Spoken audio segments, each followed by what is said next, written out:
Thank you, everyone. It's so nice to be here. I have so many old friends and I'm meeting so many good new people that it's been very enjoyable to be here. I want to talk with you today about a project called Moving Beyond Deaths of Despair, Thoughts on the College, Non-College Gap in Mortality and Well-Being, a project that I'm doing with Ann Case and Angus Deaton, two distinguished public policy and economic professors here at Princeton. Who published in 2015 an article called Rising Morbidity and Mortality in Midlife Among White Non-Hispanic Americans in the 21st Century. It has been cited more than 3,000 times. It has become quite a sensation. And the Case and Deaton amended this in 2017 in a Brookings paper, which said, mortality among white non-Hispanics, males and females, is rising for those without a college degree and falling for those with a college degree. So they've established that there's a college degree dividing line here in trends in mortality. In contrast, mortality rates among Blacks and Hispanics have continued to fall irrespective of educational attainment. They were in 2017, probably using data from 2016 or 2015. So it's about 10 years old.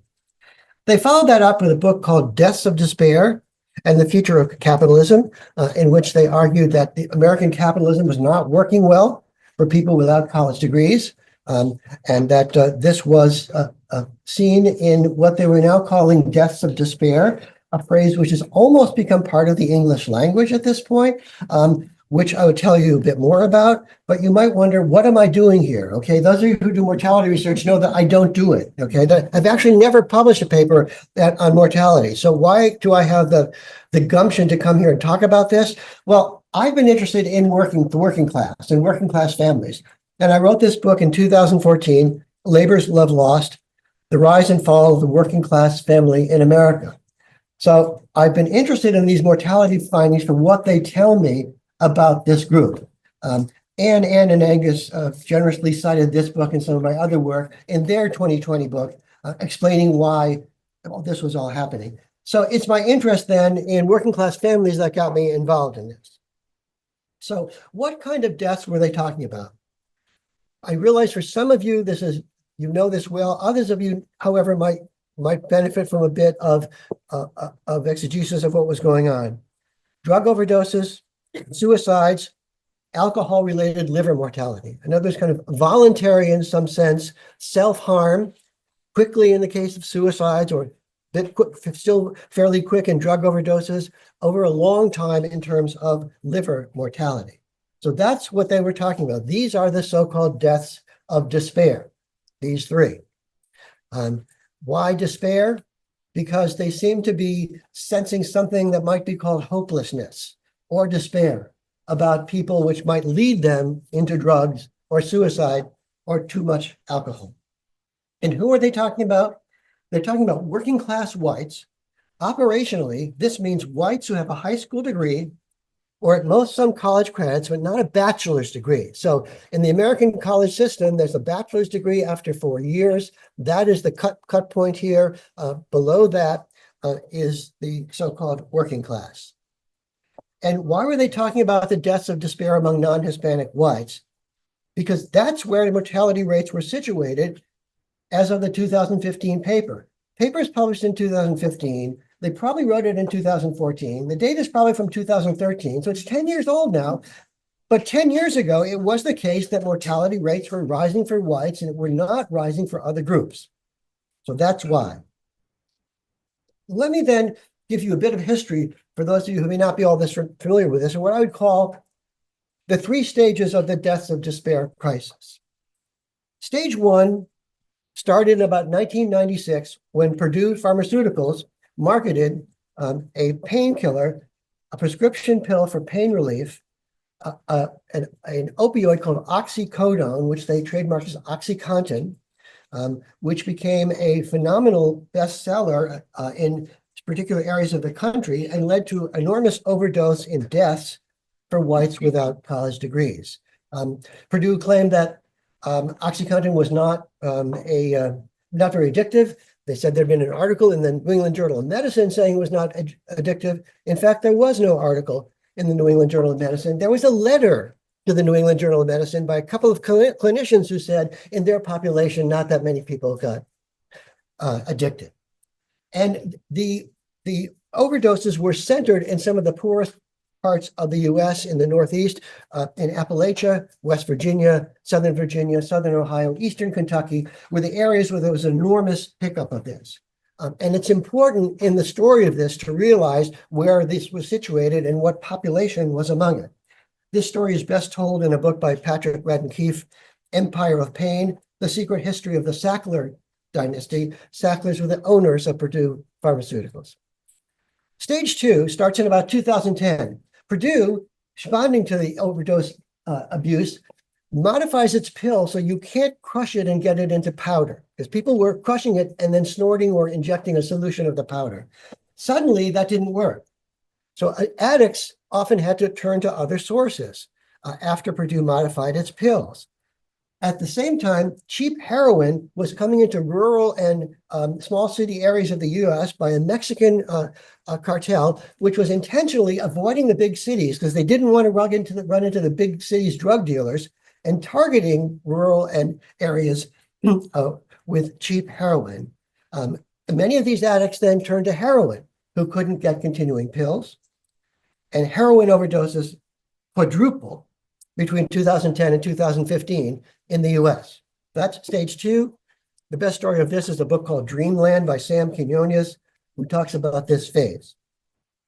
Okay, so this was still mostly among whites as this was going on.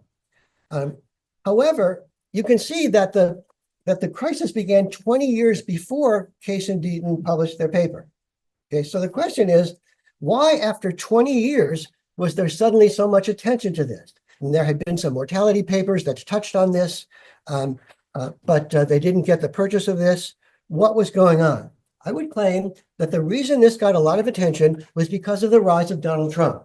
In 2015, Donald Trump's campaign was ramping up, and he was getting lots of support from the very people who seemed to be most affected with the so-called deaths of despair. And many journalists and academics were trying to decide, why is it the case that Donald Trump is getting support among this group? What's this all about? And they seized on death of despair as a partial explanation. People without hope, people in an area where, in the case of West Virginia, coal jobs had almost disappeared. 90% of the coal jobs were gone. And that's why they were doing this. And I would claim that that was a valid question then. In fact, it's still valid now. Now, I say this because they've gotten a lot of criticism for being focused on working class whites, okay, and not on blacks. Also, for being focused on so-called deaths of despair and not on the major killers of people, namely cardiovascular disease and cancer. I remember being at a discussion at a PAA session at 8 o'clock in the morning about all this that was packed with angry demographers at PAA, okay? Who wanted to know, why were these people talking about whites when death rates were so much higher among all other groups? Why were they talking about deaths of despair when cardiovascular disease kills so many more people? And I guess what they don't realize is that some of the social scientists were asking different questions from their question. Their question was, what are the major killers of people and how can we best get those rates down? The social scientists were trying to say, why are all these people voting for Donald Trump? Okay, and what's happening with the working class in America? And what does this say about capitalism in America? So there were different questions, and I believe that the Trump-oriented working class white question was appropriate at that time. Why was it largely limited to whites at first? What was going on? Well, in order to explain that, my theory goes back to Robert K. Merton, one of the leading mid-20th century sociologists, whose book Social Theory and Social Structure had lots and lots of what he described as theories of the middle range, theories of a part of what's going on, rather than the grand theories of, say, Talcott Parsons, if you're familiar with that era. And one of them was reference group theory, the theory that people's satisfaction depends on who they are comparing themselves to. And I would claim in standards of living, people compare themselves with the standard of living that they had when they were kids. And that is their judgment. And on that basis, there was a difference among people in different racial groups. Here, for example, is a question from the General Social Survey. Probably doesn't show well for people in the back. I'll read it to you. Why did this happen among whites but not blacks? Figure 1%, saying that their standard of living is better than their parents at the same age. Non-college graduate men, ages 25 to 55. So is your standard of living better than when you were growing up? Starting in 2002, the blue line, which is Black Americans, goes up above the white line and stays pretty constant until COVID, when nobody thinks their standard of living is very good. Whereas for whites, it goes down. There's an increasingly big gap here between people's sense of whether their standard of living is better than in the past, suggesting some deterioration among whites. Now, if you're not convinced by one question in the General Social Survey, let me tell you a bit about some field work I did in Baltimore, in Turner Station. Turner Station is a Black neighborhood of Black steelworker families who were employed in an enormous steel plant in Baltimore called Bethlehem Steel in a neighborhood called Sparrows Point. So the Sparrows Point plant, I had 30,000 workers at its biggest. It had many African-American workers, maybe 6,000 or 7,000, and some of them lived in this neighborhood. By the time I got there, the plant had closed. Employment went down and down and down, and in 2012, the plant had closed. And when I got there, I saw lots of low-income Black Americans living there, and I thought, well, these are the children and grandchildren of the steel workers, immiserated now that the plant is closed. I was wrong. The children and grandchildren of the steelworkers no longer lived in that neighborhood. In fact, they were out scattered in much better neighborhoods around Maryland, as I'll show you in a minute. The people who had moved in recently was much more low income. Now, there are a number of old timers, retired steelworkers that I could talk to. I remember one man I talked to who had who had never graduated high school because the Baltimore schools were segregated when he was in high school, and they only went up to 11th grade. So you couldn't graduate, okay?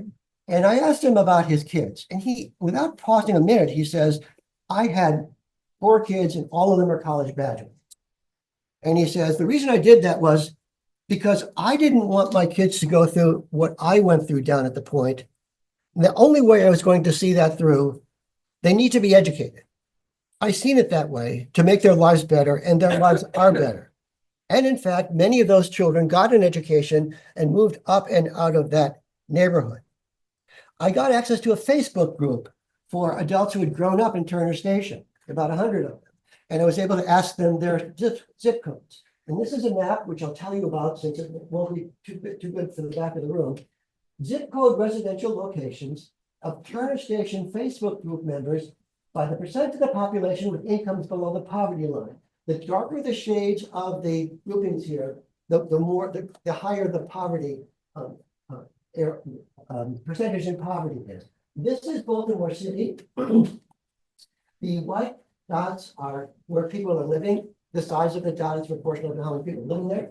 There aren't very many people living in the 4 areas of Baltimore. In fact, there are not that many people living in the city of Baltimore. Many more of them are out in the suburbs going this way or that way, or some to Columbia or the DC suburbs. I mean, most of them had moved up and out. And I was able to interview them because having interviewed their parents, I had their parents call them up and say, could this guy come interview me? And most everybody said yes. They were optimistic. Okay, they're a select group, but they're representative of a generation of African Americans who maybe for the first and last times were able to get decent jobs without a college education and use those for upward mobility among their families. So I got certainly the qualitative sense that there was more optimism among that group.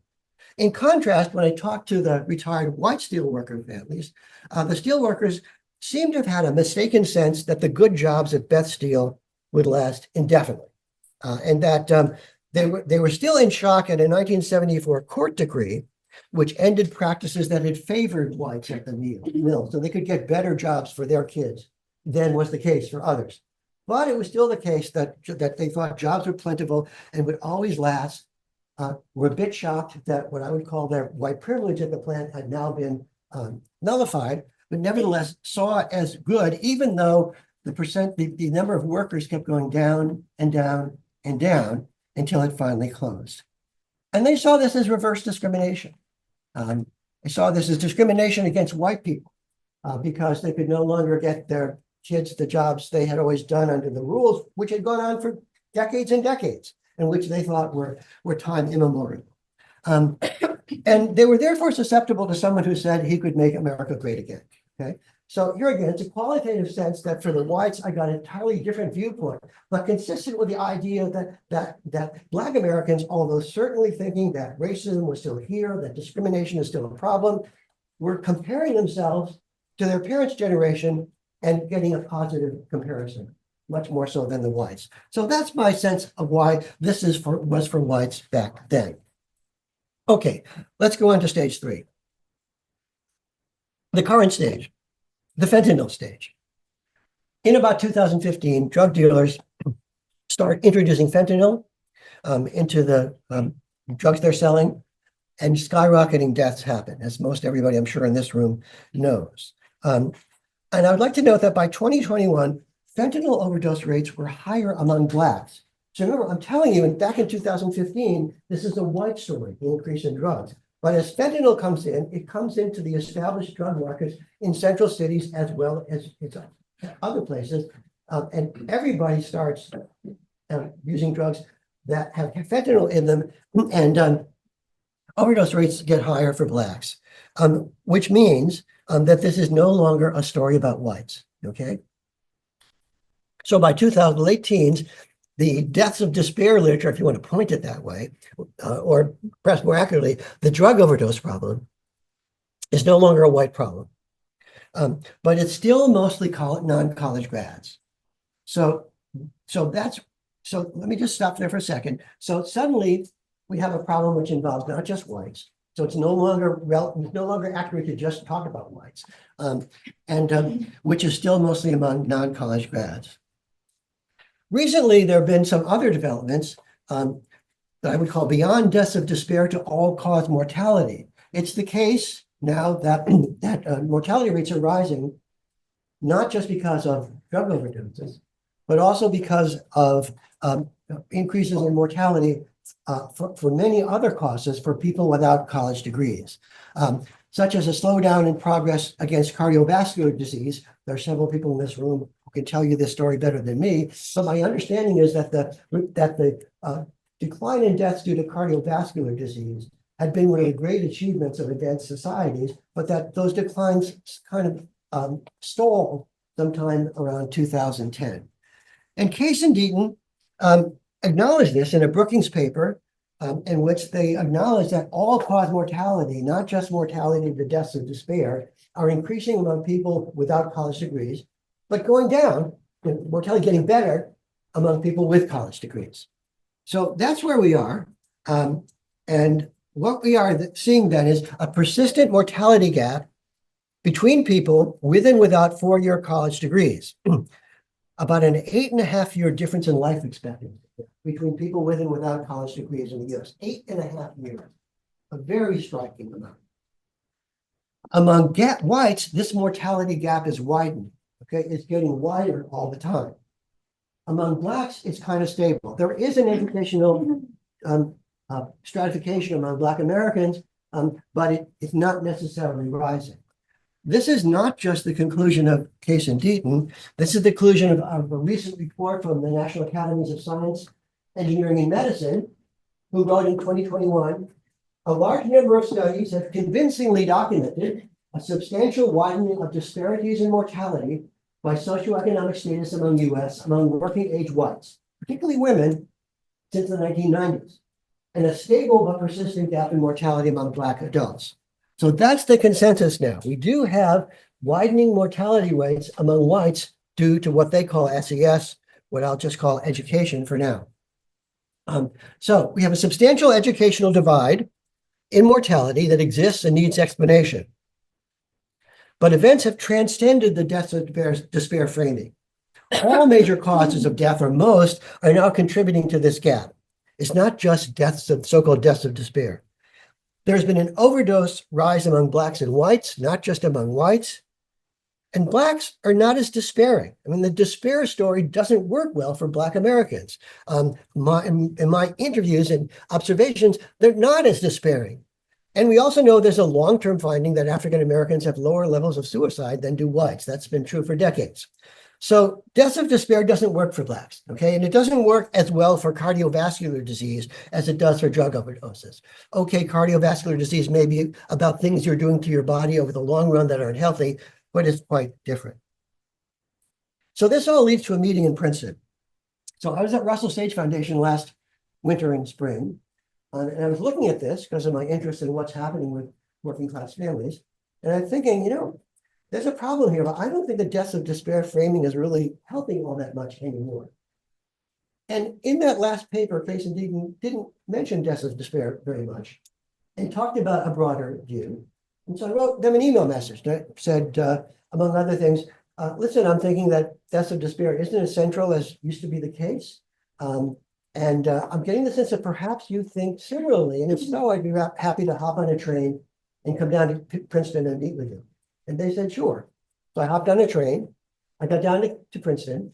They picked me up. And Angus Deaton, who I had never met, turned around and said to me, you know, we were very surprised when we got your email message because we've been thinking the same thing. So they too had been thinking that deaths of despair, which was great in 2015, is not as central now. And I give them a lot of credit for that. I mean, lesser scholars, having written articles that are getting thousands of citations, an enormous amount of press, would have just said, let's keep the citations going. They would not have said, we rethink our major concept and say maybe things have changed. Because it takes people who I think have a higher level of scholarship and perhaps a more resilient personality to say, let's rethink things, and it might be the case that we have to think about what we're doing. And this led us to put a proposal together to the Russell Sage Foundation for a special issue, an issue of their journal, each issue which is on a particular topic, a proposal for a special issue with the title, Moving Beyond Deaths of Despair, Understanding Rising Mortality and Morbidity Among Americans Without College Degrees. We issued a request for 2-page applications. We got 45 applications by our deadline. We've chosen 15 for draft papers. That's as far as we've gotten so far. We'll have a conference in March when we receive these papers. So I'm co-editing this with Case and Deaton. The three of us are co-editing this journal to show that there are scientists, social scientists here who think we have an important problem to be solved, but maybe deaths of despair is less useful than it was 10 years ago. Now, how are we then to understand the college degree dividing line? Okay, if the explanations of 10 years ago aren't all that good. Well, there's a standard way of doing this, but concerned with changes in the labor market and employment practices, a standard literature on a huge literature on skill-based technological change and its effect on the labor market, and an effect on increasing the college wage premium, which is the median wage of college grads versus the median wage of high school grads. A decline of middle-skilled jobs. David Otter's work is good on this. And also there's literature on what I would call mode of employment, such as the decline of labor unions from 1/3 to 10% of the labor force, and the rise of precarious work, unstable work without benefits, some of it so-called gig work, platform workers, but it goes way beyond that now, with lots of people in the labor force having precarious work that doesn't give them much income or much security. So that explanation, economically based, for how we to understand the college degree dividing line is relevant, but I don't think it's sufficient. I think there are other things, and I've been asking myself, well, what else does education mean? Okay. What else does this line mean? One of the applications that we've accepted suggests that educational differences, rather than income differences, explain the rise in the mortality gap over the last 10 years. In the sense that it's not changes in income, but changes in education and stratification according to education that makes the difference. So what is it if it's not education? And can we even speak of the working class and the middle class when we're talking about this? I just told you I wrote a book that had the title, in the title were the words working class. And now I'm saying, can I even use that term? Is it anything more than a kind of haphazard label for what's going on? Most class analysis in sociology is in terms of occupation and income. And that's where it came from. It came from occupation. It came from, of course, the Marxian workers versus owners framework. It's been updated, but it's almost all about occupation and income. You very rarely find class analysis that uses education as the stratification variable. You might say, well, does that mean we shouldn't use education? I don't think so. I think we should, but I think we should think of college graduates and non-graduates more like Max Weber thought of status groups rather than classes. So Weber has these famous articles about class, status, and party, related aspects of social stratification. Class and status group are overlapping, but status groups are distinct in the sense that they are groupings of people who share a common style of life and who are accorded a similar level of respect and prestige. I think that education is a dividing line of status groups these days. And I think that works better than classes. I would also note that it does a better job of incorporating gender. Gender is the missing variable in this entire literature. Okay, there's very little on gender. And I think it's because of the class formulation. The class formulation was developed at the time when workers were men and were in industry. It never really did a good job for women. It didn't do a good job, did a very poor job for married women as well as unmarried women. And one of the reasons I think is because we're stuck in the class way of doing this. Is class related to this gap? Of course. But I think we do better if we think more broadly about the college grads and the working class as status groups. There is a cultural dimension to these status groups. I've written a lot about the family patterns. My whole book is about differences between family patterns between people who have college degrees and who don't. Much more stable family lives, much more marriage, much less divorce among people with college degrees. There's a literature about child rearing styles. Annette Leroux has a famous book in which she talks about the different ways in which middle class, which she means college educated, and working class, by which she means non-college educated, parents do, with the middle class parents pushing their kids toward achievement, talking to them a lot, whereas the working class parents give their kids loving, safe environments and let them grow up on their own. So big class differences in child rearing. The political science literature over the last 10 years talks a lot about feelings of disrespect among people who don't have the respect and honor that the higher status group has. That is to say, many of the people in the so-called working class, the non-college grads, feel that their views have not been taken into consideration, that they have not been listened to, that they are not respected.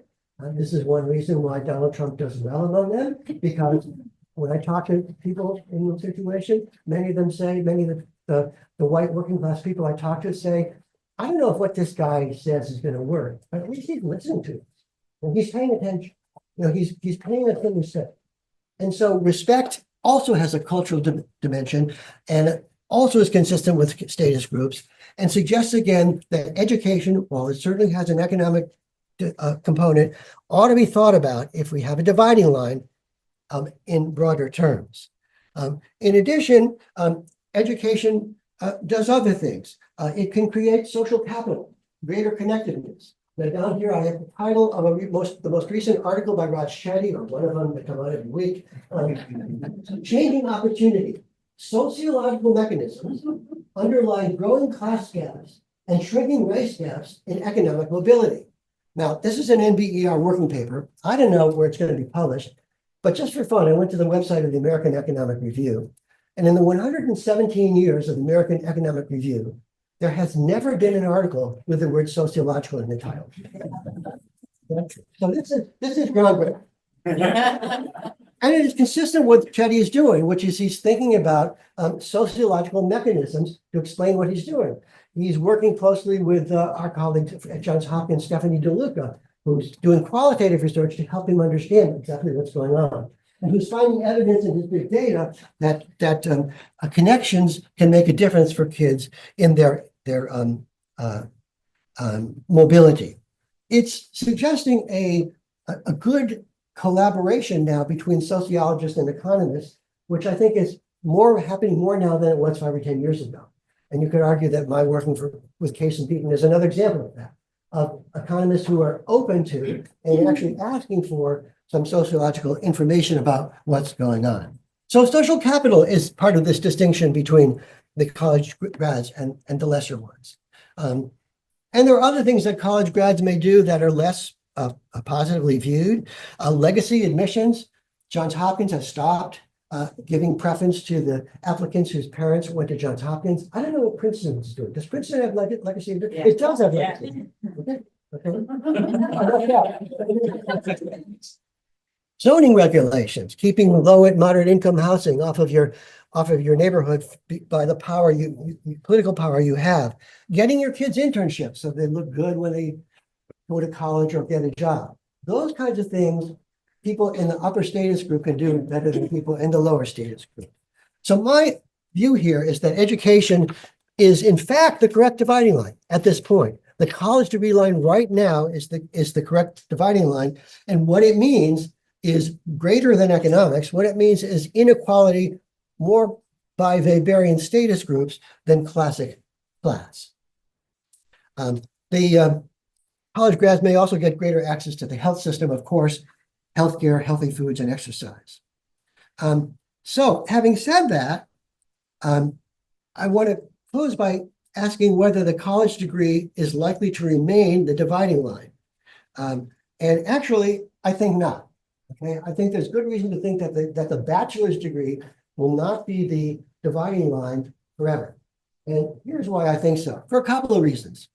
First of all, here are trends in the highest degree attained for individuals aged 30 to 39, 1990 to 2022. So highest degree attained, just people in their 30s, this is from census data, by four stacked bars of four categories of education. Advanced degrees at the top, bachelor's degrees, high school degree or less, some college, high school degree or less. So that's what things look like. And what you notice is that the percent with exact advanced degrees in 2022 is nearly equal to the percent with bachelor's degrees in 1990. In fact, if I were to show you this graph for women, it would show that American women in their 30s today are more likely to have a graduate degree than American women in their 30s in 1990 would have a bachelor's. So this is really changing, okay? It's changing rapidly. If there is, in the meantime, there's also some economic literature suggesting that demand is changing, that investments in technology and AI and so forth are kind of reducing to some sense the opportunities and demand for college grads and increasing them for people with more education. So is there some both demographic and economic sense that the people with advanced degrees may now be the ones who are privileged, not the people with college degrees. This is also true because of the college wage premium. The college wage premium grew tremendously between 1970 and 2000. That is the difference between the median wages of college grads and people without a college education grew tremendously, but it has not changed much since the year 2000. Here is a chart from the Congressional Research Service. It says, figure 3, college degree, wage premium, and advanced degree wage premium, relative high school to high school education. So this is the bachelor's degree premium.